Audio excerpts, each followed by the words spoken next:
السلام علیکم دوستو، welcome to back my YouTube channel team Aziz Sagar. تو اس سے پہلے آپ دوستوں سے گزارش ہے کہ اگر آپ ہمارے چینل پر نیو ہیں تو ہمارے چینل کو سبسکرائب کر لیں، بیل آئیکن پر پریس کر لیں تاکہ ہماری نئی آنے والی ویڈیو سب سے پہلے آپ دوستوں کو مل سکے۔ تو آج ہم پھر سے ایک نیو ویڈیو کہہ لیں، ولاگ کہہ لیں، جو کہہ لیں اس کے ساتھ حاضر ہیں آپ لوگوں کی خدمت میں۔ تو جو لوگ نئے ہوتے ہیں ہماری ویڈیو پہ تو یار پلیز لائک کر دیا کرو، شیئر کر دیا کرو اور کمنٹ ضرور کر دیا کرو۔ آپ کے فائدے کے لیے ہم باتیں لے کے آتے ہیں، ولاگ لے کے آتے ہیں، چاہے جو ہو آپ کے فائدے کے لیے ہوتا ہے۔ غلط بات ہوتی نہیں ہے، غلط کنٹیکٹ ہم نہ بناتے ہیں نہ ہمیں بنانے کی ضرورت ہے۔ تو اسی طرح ہمارے چینل کے ساتھ بنے رہیں، ہمارے ساتھ دیکھتے رہیں۔ تو میں آیا ہوں، عصر کی نماز پڑھی ہے، تو اسی طرح قاری صاحب کے ذہن میں 2-3 باتیں ہیں وہ آپ سے شیئر کریں گے، تو پھر انشاءاللہ چلتے ہیں اپنے ڈیرے پہ۔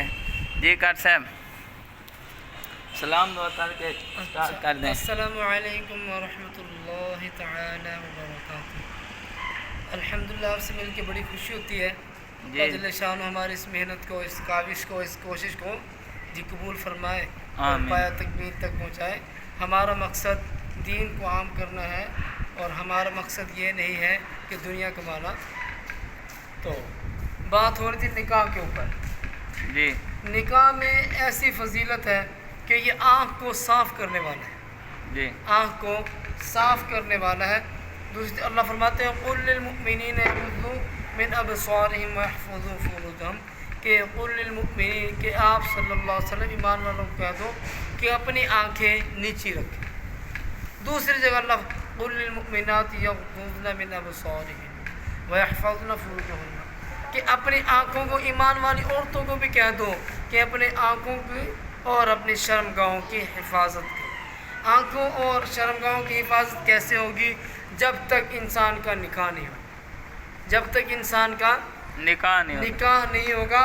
اگر انسان کا نکاح نہ ہو تو وہ حیوان ہوتا ہے، وہ درندہ ہوتا ہے، اور نکاح ہو جانے کے بعد اس کا جنسی ایک میلان جو ہوتا ہے، جنسی خواہشات جو ہوتی ہے اس میں کمی آ جاتی ہے، اور اس کو یعنی کہ دوسرے لفظوں میں میں یوں کہوں گا کہ اس کو ولی بننا آسان ہو جاتا ہے۔ اس کو ولی بننا آسان ہو جاتا ہے۔ ولی کا معنی اللہ کا دوست بننا آسان ہو۔ اسی لیے قرآن و حدیث نے کیا کہا کہ جب بچہ بلوغت کی عمر کو پہنچے، بچہ یا بچی بلوغت کی عمر کو پہنچے، 3 چیزوں میں جلدی کرو۔ نمبر 1، مؤذن اذان کے اور نماز پڑھنے میں جلدی کرو، اور مردہ فوت ہو جائے، کوئی شخص فوت ہو جائے تو اس کے تدفین کے اندر، دفنانے کے اندر، جنازہ پڑھنے اور پڑھانے کے اندر جلدی کی جائے۔ اور اسی طرح ہی جیسے بیٹی یا بیٹا جوان ہو، بیٹی یا بیٹا جوان ہو تو اس کے نکاح میں تاخیر نہ کی جائے، اس کے نکاح میں جلدی کرنی چاہیے۔ بالکل بالکل۔ اس لیے فرمایا نکاح کو عام کرو اور زنا کو ختم کرو۔ لیکن اس زمانے کے اندر 2022 کے اندر یا 1444 ہجری کے اندر اب نکاح کرنا مشکل ہو گیا ہے اور زنا کرنا آسان ہو گیا ہے۔ تو شریعت نے نکاح کو آسان فرمایا۔ کیسے؟ کہ 2 گواہ لڑکوں والے کی طرف سے اور 2 گواہ لڑکی والوں کی طرف سے ہو، اور ایجاب اور قبول ہو جائے، اور امام خطبہ پڑھے اور چھوارے تقسیم کر دیے جائے اور پانی کا پیالہ پلا دیا جائے، یہ نکاح ہے۔ اب اس نکاح پہ کوئی خرچہ آ رہا ہے؟ نہیں۔ ہم جو نکاح کرتے ہیں وہ تو واقعتاً ہی مہنگے پڑ جاتے ہیں۔ ولیمے کے اوپر ہی ہمارا 2-3 لاکھ روپیہ خرچہ آ جاتا ہے، پھر ٹینٹ کا سامان ہے، پھر اور چیزیں ہیں، پھر ساتھ لوازمات ہوتے ہیں، بوتل ہے اور چیزیں ہیں۔ تو یہ شریعت نے اس چیز کی اجازت نہیں دی کہ اگر آپ کی چادر چھوٹی ہے آپ اتنے ہی پاؤں پھیلاؤ، نہ کہ آپ چادر سے باہر نکل جاؤ۔ اگر آپ کی چادر وسیع ہے، آپ بیٹی یا بیٹے کا رشتہ اور نکاح کرتے ہیں اور آپ اس میں ولیمہ کر رہے ہیں، حدیث کیا کہہ رہی ہے، قرآن اور دین کیا کہہ رہا ہے، یہ تھوڑی کہہ رہا ہے کہ ولیمے کے اندر اپنے اس چودھری صاحب کو بلا لیا، فلاں ایم این اے سے دوستی ہے اس کو بلا لیا، اور علاقے کا بڑا بہترین ٹھاٹ باٹ والا کروڑوپتی ہے اس کو بھی بلا لیا، اور جو اچھے اچھے تعلق والے ہیں جن سے پتہ ہے کھانا چاٹنے کے بعد وہ پیسے دے کے جائیں گے، وہ پیسے لینا بھی حرام ہے، بالکل بالکل وہ پیسے جس کو لوگوں نے اسلامی کی شکل دی ہوئی ہے، جی یہ اسلامی نہیں ہوتی۔ ہاں اگر کسی نے پیسے دینے ہیں دولہے کو یا دلہن والوں کو 15 دن پہلے دیا ہے، یہ ہماری طرف سے ہے، رکھ لو، کوئی کام آ جائے گی، یہ نہیں لکھوانے بیٹھ جاؤ یہ 5000 روپے میں نے دیا ہے، پھر جب میرے بیٹے کی شادی ہوگی آپ 10,000 روپے دینا، یہ سود بن جاتا ہے۔ بالکل ایسے یہ کیا بن جاتا ہے؟ یہ سود بن جاتا ہے۔ تو شریعت نے کہا ولیمہ کرنا ہے تو غریب غرباء کے لیے کرو، یہ خیرات ہے، ہم نے اس کو ایک رسم کی شکل دے دی ہے۔ آپ نے فرمایا ولیمہ کرنا ہے تو ایسے کہ غریب غرباء کا حق ہے ان کو بلایا جائے، ان کو کھلایا جائے، نہ کہ جو ہر روز ہی گوشت کھانے والے ہیں، ہر روز ہی بریانی کھانے والے ہیں ان کو بلا کے بیٹے کا ولیمہ کر دیا، یہ کہاں سے ثابت ہو؟ بالکل بالکل کرتے ہیں۔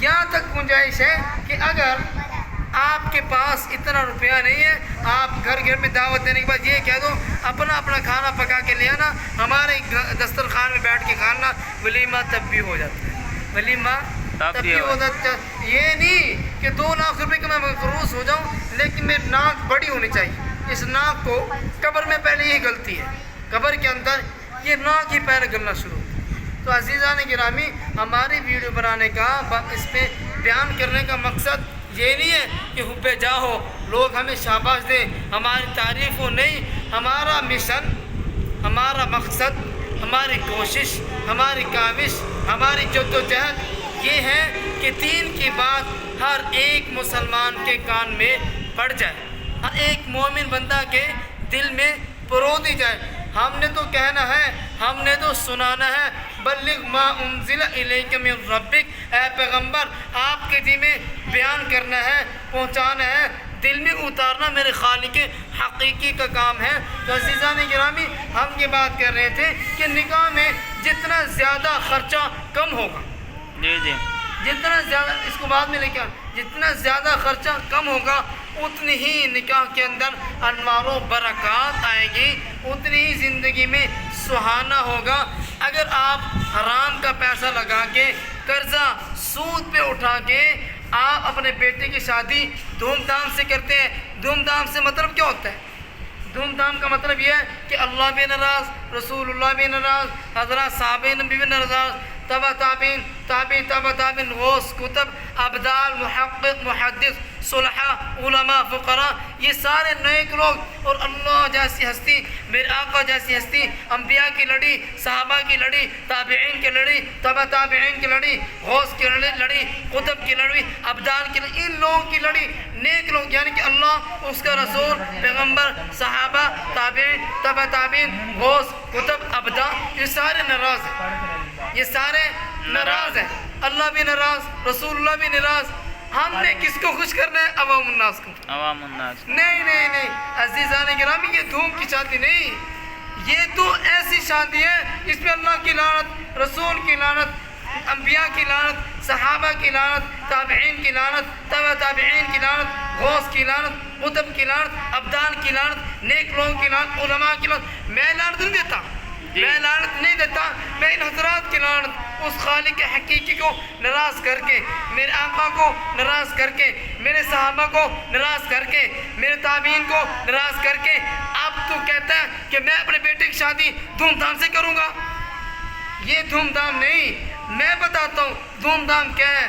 تیرا طریقہ نبی کے مطابق، تیرا طریقہ صحابہ کے مطابق، تیرا طریقہ تابعین کے مطابق، تیرا طریقہ نیک لوگوں کے مطابق، تیرا طریقہ فاطمہ رضی اللہ عنہ اور حضرت علی رضی اللہ عنہ کے نکاح کے مطابق، تیرا طریقہ امی عائشہ کے نکاح کے مطابق، تیرا طریقہ امی حفصہ کے نکاح کے مطابق، پھر تو میں کہوں گا یہ شادی دھوم دھام کی ہے، اس شادی کو صدا مبارک ہو، اس شادی کو مرحبا کہتا ہوں، اس شادی کو میں لبیک کہتا ہوں، اس شادی کو میں دل کی گہرائیوں سے خوش آمدید کہتا ہوں، اس جوڑی کو میں دعا دیتا ہوں اللہ اس کو خوش رکھے، نیک اولاد دے۔ تو جو جوڑی اللہ اور اس کے رسول کے کہنے پہ بنی،